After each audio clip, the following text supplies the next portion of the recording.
overall. You're happy overall, Bhante. We can all Because read between the lines here. Okay, so here we go.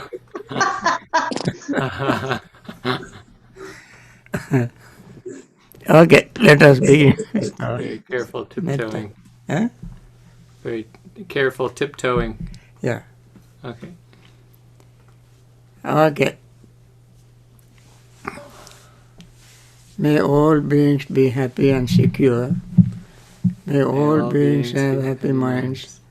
Whatever living beings there may be, without exception, weak or strong, long, large, medium, short, subtle or gross, visible or invisible, living near or far, born or coming to birth, may all beings have happy minds.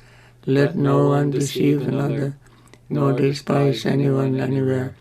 Neither from anger nor ill will should anyone wish harm to another. As a mother would risk her own life to protect her only child, even so towards all living beings one should cultivate a boundless heart. One should cultivate for all the world a heart of boundless loving friendliness, above, below, and all around, unobstructed, without hate or resentment, whether standing, walking, sitting, lying down, or whenever awake. One should develop this mindfulness. This is called divinely dwelling here, not falling into erroneous views, but virtuous and endowed with vision, removing desires for sensual pleasures. One comes never again to birth in the womb. With this metta thought in mind, let us continue our meditation. As we do every day, let us pay total mindful attention to our breath. Mindful attention is the attention without greed, hatred, or delusion. Mindful attention with this plus impartial attention just to know what is happening. To see, it is called Yatha Bhuta Jnana Darsana. See things as they really are.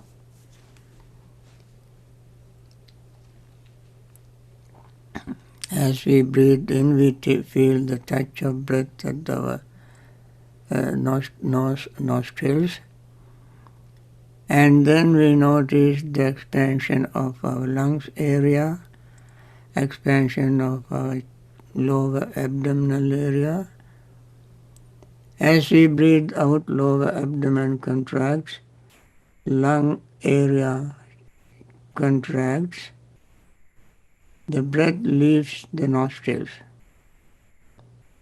These three functions invariably happen every time we breathe in and out.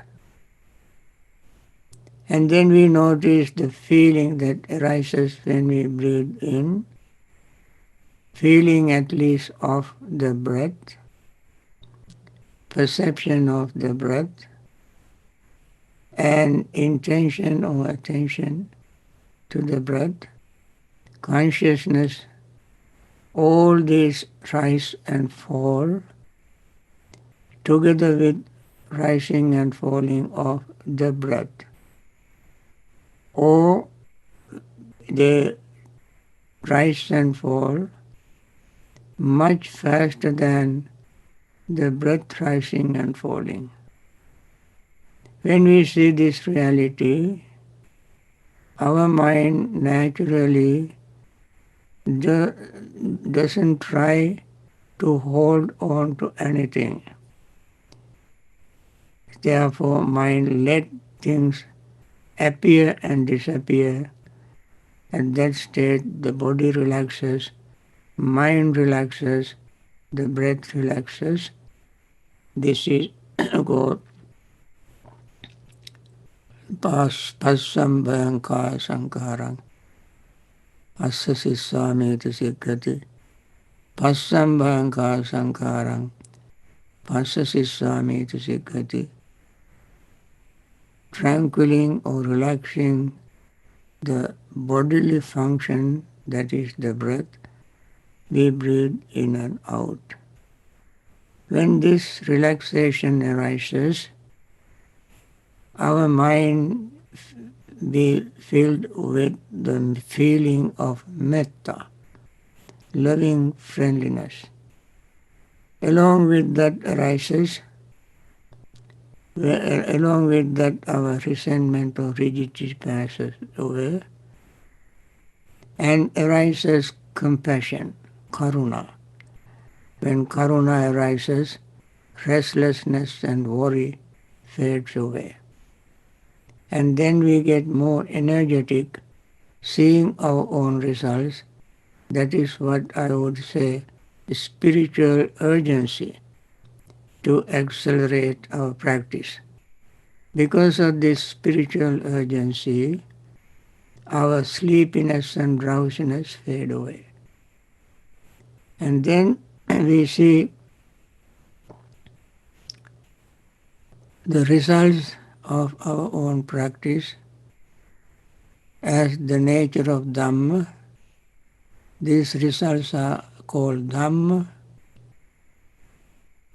and Dhamma is visible, personally experienceable, and that is what is happening. Then confidence arises in us. That confidence take care of our doubt.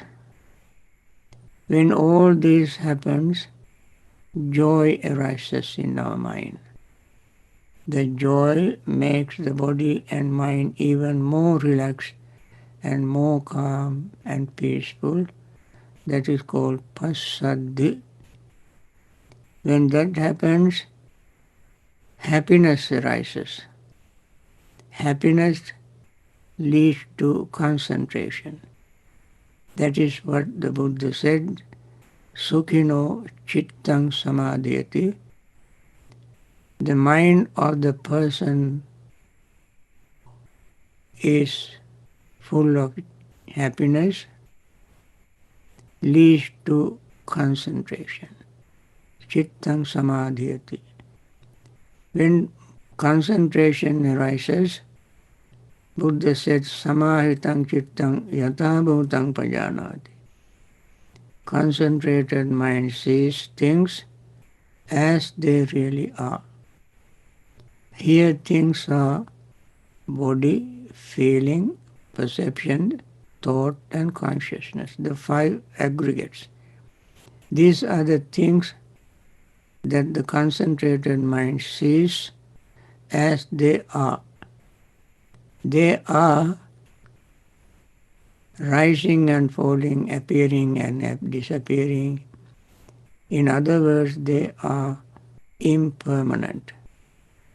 When one sees impermanence, the notion of permanent self also vanishes from his mind. And let us try to see this happening in our own practice. At least during meditation, no notion of I, my, mine is entertained. Right, we notice only rising and falling. Let us see that.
dukkha patta cha nirdukkha, bhaya patta cha nibhaya, soka patta cha nisoka, hontu sabbe pipanino.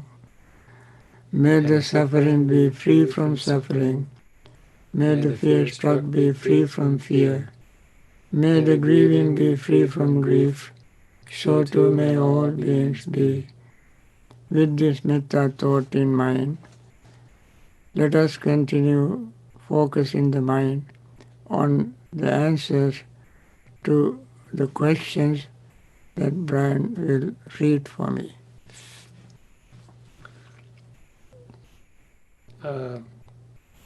Okay, Bhante, this question is in a language that I don't speak, so in Paticca Samuppada, then Vijnana Pachaya Namarupa and Namarupa Pachaya Vijnana is the main thing to understand? Vijnana pacha namarupa pacha vijnana. Right. And how to understand that?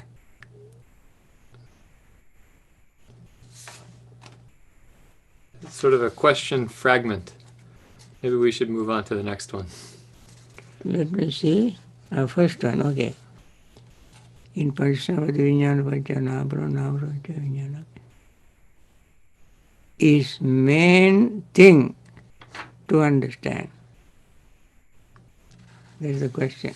Is it the main thing to understand? Yeah. I think that is a very important thing. Not only the main thing, not just main thing, but it is important thing. Main things is the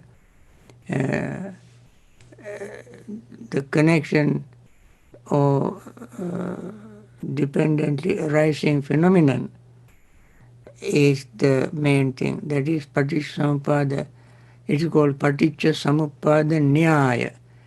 Nyaya means method, system. That is the most important thing.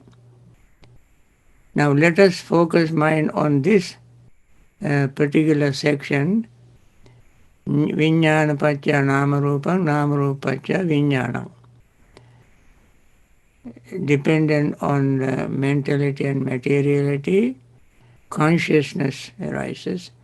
Depending on consciousness, mentality, materiality arises. Or mentality, materiality depends on consciousness, and consciousness depends on mentality, materiality.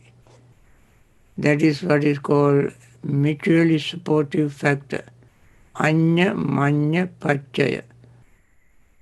They support each other. The example we quote from Mahahati Padopama Sutta by Venerable Sariputta is the example of two bamboo sticks. Two bamboo sticks supporting on the top, supporting each other. When one pulls, other also falls. Now that kind of connection is there between mentality and materiality. How we can understand that? In mentality, you remember very, I repeated it many times. Mentality has contact, feeling, perceptions, volition, and intention, attention. 5 factors. Materiality has form, feeling, perceptions. No, materiality has earth element, water element, air element, fire element. Now, if, there's a very big if the characteristics of mentality are not present, what are the characteristics of mentality? Contact, feeling, perception, volition, and attention. And if these are not present in the mentality group,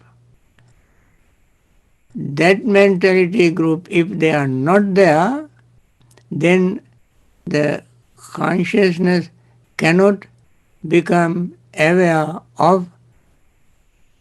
Consciousness also is there. But even though consciousness is there, if these factors are not present in the mentality group, the mentality group cannot know hardness, cohesion, oscillation, and heat of the material element or materiality. So the materiality has 4 characteristics. Either material hard, earth element has hardness, water element has cohesion,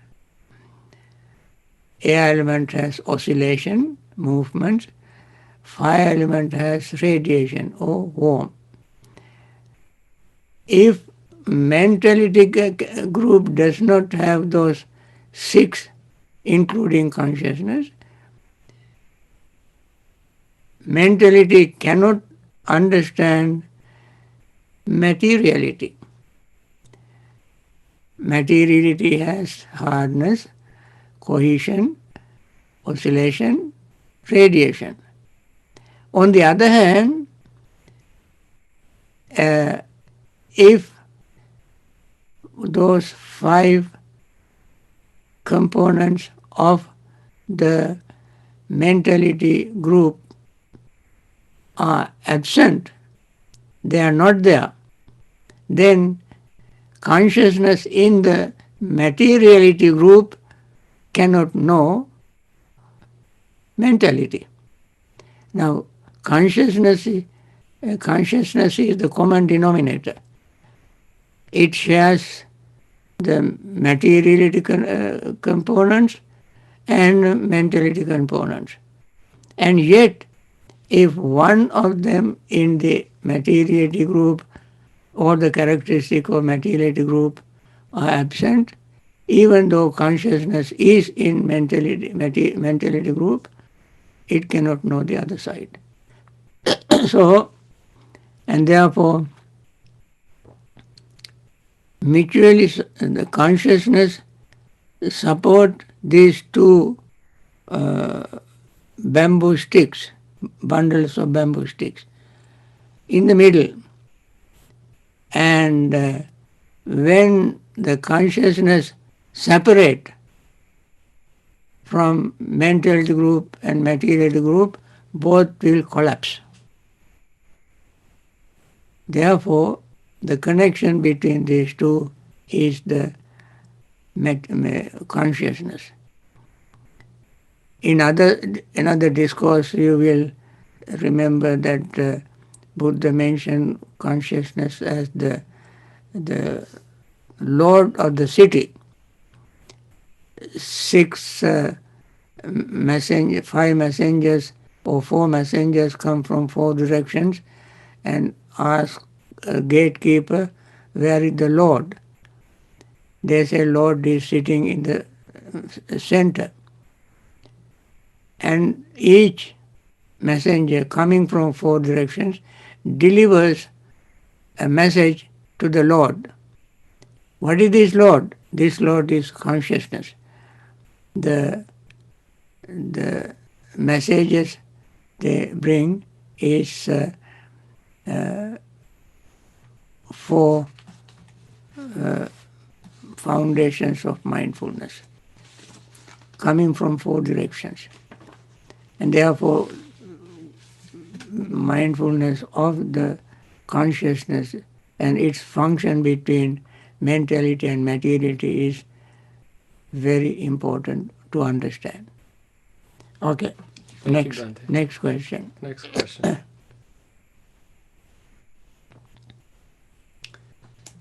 Bhante, I have questions about the seamstress. Feeling arises, altering in the middle, feeling disappears. What is altering? Altering is the feeling. Altering is the feeling. This is a very, very subtle point. Only when one is mindful can understand it. You see, this is very subtle. Feeling arises and feeling passes away. Between arising and passing away, even the feeling alters itself and then passes away. So, it is very important. Mahasatipatthana Sutra is very clearly mentioned. The Buddha very clearly mentioned, Samudaya Dhammanupasseva Vedanasu Viharati. Why Dhammanupasseva Vedanasu Viharati? Samudaya Vaya Dhammanupasseva Vedanasu Viharati. Rising of feelings is discernible, falling of feeling is discernible, rising and falling of feeling is discernible. They are rising and falling, both put together, shows alteration. That means changing within the change. Changing within the change. That is called alteration. So, even the feeling goes through this process before it disappears. So what is altering is the feeling. How it is expressed in the sutras, rising and falling. Altering. Viparinama. Viparinama we heard in other places like theory of evolution. That is called parinamavada. Parinama. That is evolutionary process. This is not a parinama. This is recycling. Viparinama. Parinama is evolution. Viparinama means revolving or re-evolving or repetition of certain things that happens. Certain things. So, in the Buddha's teaching, this viparinama dhammang, khaya dhammang, vaya dhammang, viraga dhammang, nirodha dhammang, viparinama dhammang, anityang, dukkhang, viparinama dhammang. There are 11 ways. Anityang, dukkhang, viparinama dhammang, khaya dhammang, vaya dhammang, viraga dhammang, nirodha dhammang, sankatang, paticca sampannang, netang mama neso hamasmi nemeso atta. 12 steps. Among these 12, viparinama also is mentioned. Viparinama dhamma, the nature of altering, is even in the feeling. Okay? Thank you, Bhante. This is another question from the same person. Contact, for example, the eye seeing an object, and without craving for it ceases. So both the eye and thing is rising and falling or impermanent. So if there is craving, the eye will latch on to the thing and contact arises. Is that the case? You read the question again. I did not catch the essence of it. Okay. Contact, for example, the eye seeing an object, and without craving for it ceases. So both the eye and the object is rising and falling or impermanent. So if there is craving, the eye will latch on to the object and contact arises. Is that the case? Now, I latch onto the object if there is craving. But if there is no craving, I will not hold or latch on to contact. But that happens only when one attains full enlightenment. Otherwise, any average person who has not attained full enlightenment, when contact arises, feeling arises, that feeling it triggers the craving. Especially, one may ask, suppose there is a neutral feeling, can craving arises? Can craving arise? Yes. Suppose there is an unpleasant feeling, can craving arise? Yes. So, in order to cover all these three types of feelings, the Buddha said, Phassa Pacca, Vedana Pacca, Tanha. Vedana Pacca, Tanha. As long as feeling arises, as long as craving is not completely eliminated from the mind, whether the feeling is pleasant, unpleasant or neutral, craving arises. How that happens? We understand if the feeling is pleasant, happy feeling, then craving arises. Somebody can understand easily. But how about unpleasant feeling and neutral feeling? Craving arises. When unpleasant feeling arises, craving arises not to have that unpleasant feeling. Because when it is present, it is painful. So the person wish not to have that pain. Okay, that also understand. That is how unpleasant feeling, the craving arises even when unpleasant feeling arises. How about neutral feeling? Neutral feeling, when neutral feeling arises, craving arises, because the person wishes to get rid of this confusion. Neutral feeling is called asukha, asukha, neither pleasant nor unpleasant. Why the person get confused? One can see when the pleasant feeling arises, one can see the beginning. When pleasant feeling fades away, one can see the end. When unpleasant feeling arises, one can see the beginning. When unpleasant feeling fades away, one can see the end. But the person does not see the rising and falling of neutral feeling, neither pleasant nor unpleasant feeling. And therefore the person gets confused, not seeing the beginning and end of neutral feeling. The person gets confused. And therefore there will arise a desire to have a clear understanding of the feeling, or when it arose, how it passed away.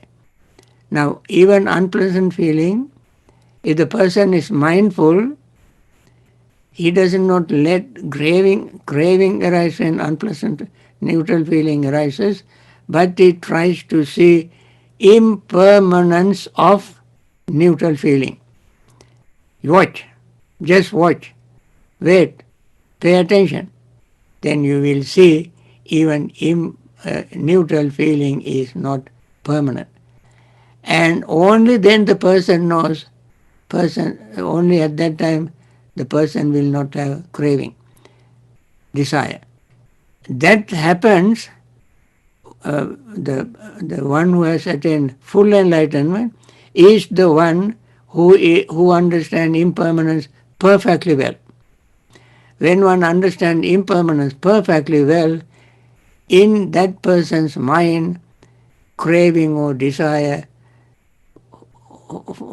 for getting rid of, for knowing the beginning and middle of neutral feeling does not arise. Because the person sees the minutest changes in any feeling, anything.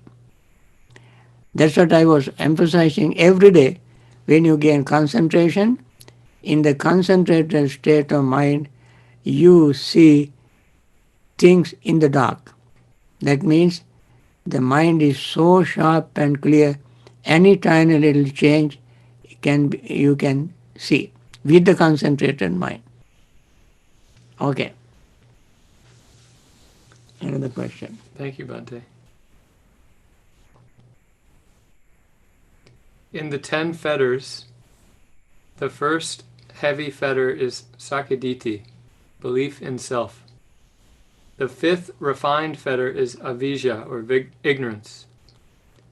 Could you please explain the difference between them and expand on Avijja? First fetter is Sakaditi. The last fetter is Avijja. Okay? First fetter is, that's very interesting. Sakkaya Ditthi is a belief. Belief that the 5 aggregates have something called permanent self.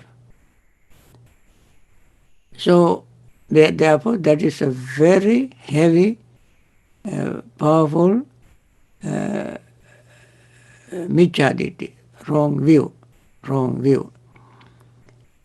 When one attains stream entry, that is one of the 3 or first 3, one of the first 3 or number 1 will overcome. He will overcome. He will overcome Sakkaya Ditthi when one attains stream entry. When one attains full enlightenment, even after attaining stream entry, getting rid of the notion of permanent self, the person's I consciousness does not disappear. I consciousness does not disappear. Something is lurking, lingering in his mind. Just like spark under ashes. Very tiny spark is under the ash. Even when one attains anagami state, still the person has this very tiny haunting of I goes on haunting even in that person's mind. So, I mentioned this story, Venerable Khemaka's story. Venerable Khemaka had attained anagami state, and he was not attached to the body, feeling, perception, thought and consciousness. Elderly monks asked him, are you attached to them? He said, no. Then they said, then you are Arahant, fully enlightened. He said, no, I am not Arahant. But I still have this I consciousness. It's called in Pali Asmimana. Asmimana. I consciousness. And he had this, and then when he explained to them the nature of impermanence, while he was explaining the nature of impermanence to others, he himself was able to get rid of this notion of I. So, there are 2 factors, Mana and Avijja. Mana is conceit that I am somebody, and he can get rid of that. But when he sees again Avijja, true knowledge, perfect vision, then he can get rid of the lurking, lingering I consciousness. And therefore, avidya is the last stroke. Beyond that, you will not have avidya. That is why in what do you call middle path, Majjhima Patipada, in the Noble Eightfold Path. Noble Eightfold Path begins with right understanding. Right understanding. Paticca Samudappada begins with avidya. Avidya means not having right understanding. When right understanding arises, avidya disappears. So, yes, that is very, even though it is subtle fetter, Sakkaya Ditthi is down to earth, heavy fetter. Avidya is subtle fetter. And since it is subtle, it is for overcoming that is even more difficult.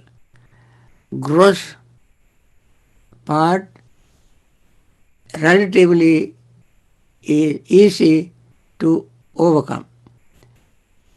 But the subtle part is difficult to overcome because of its subtlety. It's a dubious nature. Okay. Any other question? I think we have time for one more. Thank you for explaining about seamstress eliminating desire in contact. Please explain the level of wisdom and concentration necessary to catch this, as it is so quick and we are unable to catch this in our meditation. To catch the wisdom? I think it has to do with what you were saying earlier about how the rising, changing, and passing away is happening so quickly. Yes. So they want to know what level of wisdom and concentration is necessary to be able to observe that in their meditation. Oh, I think level is concentration. When concentration and mindfulness combine together, at that point you can see it better. That can happen any level at the in what do you call Anapanasati Sutta. It mentioned at the end of the sutta as the last tetrad. But in Mahasatipatthana Sutta, from the very beginning, at every step, said, Samudaya Dhammanupassiva Kayasmin Virati, Vaya Dhammanupassiva Kayasmin Virati, Samudaya Vaya Dhammanupassiva Kayasmin Virati. You can see it at any level when your mindfulness combined with concentration, you can see this happening anytime. So when this understanding is perfect, without any doubt in your mind, completely clear, that happens when you attain full enlightenment or arahanthood. Until then, you see your awareness, understanding of rising and falling or alteration is developing gradually until you attain full enlightenment. Okay? 11 o'clock on the dot. Right. So, friends, uh, thank you all for coming and participating in this. This is a very important moment in our life that we all work, meditate together. And normally this cannot happen very often. We don't live too long. We might disappear from Earth very quickly. And we have to remember that. I don't know who goes first. According to the age, I may be the first. So, and anyway, you all are coming, participating in this, and let us take the advantage of this. And I want to continue my metta wish for those who are suffering from COVID-19 to get back to normal as quickly as possible, and we want them to have a very, very rapid recovery. There are many wonderful doctors, nurses, hospital staffs. I think even here I can see some doctors. This is one of them. And they are dedicated people. They are wonderful people, compassionate people. They sacrifice their own comfort and even risk their own health to help these people. May they continue their wonderful service. This is another. He just became a nurse. Yeah, nurse. And there may be nurses and doctors, at least I know one right now. So please continue your wonderful service, and we all want to wish you very, very good health and never get infected by this virus, and continue your wonderful service. And then there are many leaders who are very wonderful leaders trying to help. They want to wipe out this COVID-19 from earth, and may they have deeper courage, understanding, determination, and support, others' support, to continue their wonderful service. And may they live long in good health. And there are many generous people who support various projects. May they continue their generosity and help people. May they also not be affected by this virus, and may they live very long in good health. Overall, we want to wish all of you to be healthy, happy, peaceful, not to have any virus, and to continue their healthy, wonderful life, to practice Dhamma for your own benefit. Thank you. Bye.